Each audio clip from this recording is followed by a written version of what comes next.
start. We're back with the final part of my review. Let me just hit start so you'll have something to look at. I'm still right where I was. I haven't skipped once again. Another thing I have to address is the graphics. A lot of people are graphics whores, so I may as well address it now because I really don't care about the graphics. But the graphics are beautiful. I love the way they cel-shaded everybody. It's a big improvement, a step up from the second game, which used like an itch sort of art style. This one's using a cel shade, kind of like in Samurai Jack, if you've ever seen that show, where they don't use outlines on the characters. I love that style, and just for shits and giggles, some assists do this.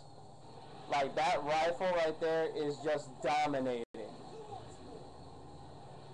And in order to unlock characters, like let's say I wanted to unlock Hero Yui from Gundam Wing, I would have to have him as my assist and take him out in missions.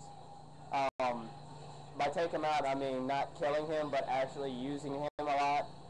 The more you use a character as an assist, the better chances you have of unlocking him. As long as he's your assist, you can unlock him.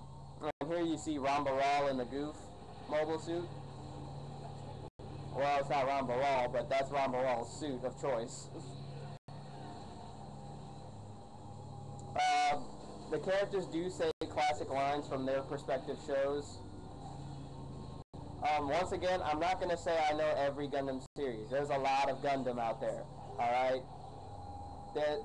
I'm not going to say I know them all, but I do know a majority of them. You know, like I know Gundam Seed, I know Gundam Wing, I know Gundam, well, I can't say I know Gundam Wing, I haven't even finished watching that. I know Gundam 00, I know the OVAs, I know Gundam 0080, I know all those. So, the character development is pretty much what you would expect.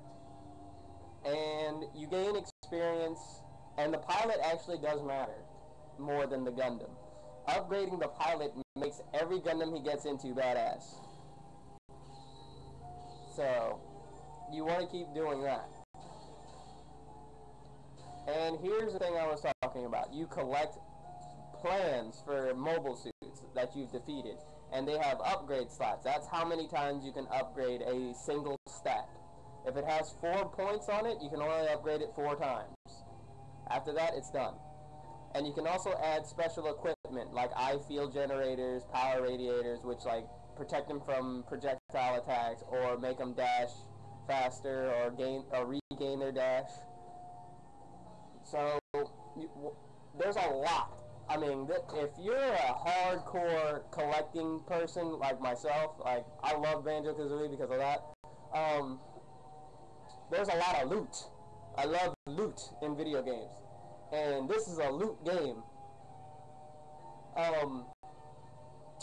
But yeah, in all fairness, if it were up to me to give a number, which I don't believe in giving number ranks to games because it's a matter of decision, really. It all depends on the player. I'm going to give this game, honest to God, a whopping 9.5. Not a 10, because there are some gripes. Well, then better yet, I'll give it an 8 out of 10. Because 2, I didn't care about the story really. It really didn't have a story. You just played missions and enjoyed the game. Same with this game, but they implement the story a little better. They added voice acting to it. The characters do interact with each other. They actually have shit to say to each other. They respond like you expect them to respond. Well, not all characters respond the way you expect them to, but still, they respond as best as they can. Almost every character is usable in battle some way, somehow. And friendship also plays a good role. The better you are, if you're in a good relationship with a character, they will help you out 10 times more in battle than they would if they hated you. And by that, I mean, the computer AI is fucking smart. On your side, no, in the other games, they would always call for help, be in danger, and all that stuff. In this one, they rarely do it. They only call for help if they are on the verge of dying. So I like that. I really love that. They don't constantly pull a slippy toad on me.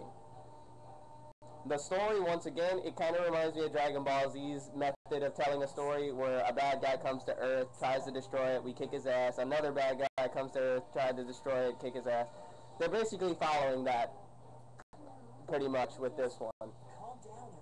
You know, Musha Gundam was the main villain in the first Dynasty Warriors Gundam. Then they brought Musha Gundam Mark II into it, and Dark Gundam. So this one, it's pretty much the same, except the villain is fucking hard. Like, there is no possible weakness in his way of defending. He has created the ultimate defense. He will stand in front of a wall and block, so you won't be able to get behind him. That is genius to me. He will literally stand in a wall waiting for the next attack. And even better, he doesn't sit there and take a special attack to the face. He actually moves the fuck out of there. So the menu screen is pretty simplistic. You just got story mode, online mode, and system, which you see the glorious ribbons. And there's the newest Gundam added to the series, Unicorn Gundam. To explain this in a nutshell before I go, Unicorn Gundam, he has a one horn on the helm of his Gundam, and he's all white as opposed to the traditional yellow, blue, and red color palette. He splits it in two, and now he looks like a Gundam. So that's what makes his Gundam unique. He goes berserker. I mean, even his attack looks like Wolverine. I'm not even gonna lie. So, well, that's my review.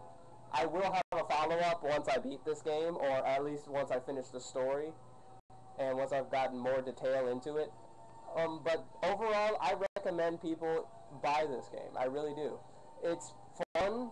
It's got a lot of depth to it whenever it comes to collecting and building stuff. There's a lot to do. You're never left with nothing to do. So if you feel like going OCD on something, this is the perfect game for you. But once again, I'm not going to say everybody likes Dynasty Warriors, because there's a very select few people that like it. Me personally, I hated Dynasty Warriors 6 though, I'm not going to lie. But I love Dynasty Warriors. And just throwing a bunch of robots in it just made me even love it more. So, Power Rangers, Dynasty Warriors Power Rangers, I want Koei to make that one day. Just saying, throwing that out there. So I hope you guys enjoyed my review of Dynasty Warriors Gundam 3. This is called my first impression for a reason, because this literally is the day after it came out. So, yeah. If you liked the video, I say give it a rating of 5 stars. I mean, or just like it, thumbs up me. If you didn't, it's not really going to hurt me, really, because I don't get paid for this anyway. So, alright, I'm GeoCoons, and